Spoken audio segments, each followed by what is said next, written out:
Rogers to be here at Collision, and it's just inspiring to be around all of these industry leaders and seeing all of the products and innovation coming to life here.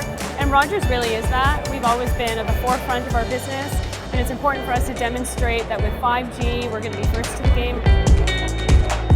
It's a super exciting time to be in telecommunications. I'm really excited in actually showcasing everything we've got on our stand here. We've got some amazing 5G demos that really show off all the capabilities of 5G, powered by our partner Ericsson.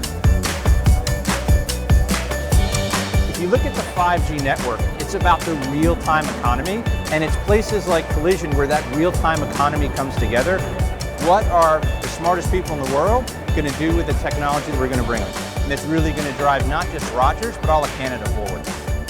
5G really opens up the opportunities for people to be creative. It's kind of like this blank canvas. It's like we're starting all over again because there are really no limitations to what people are going to be able to do.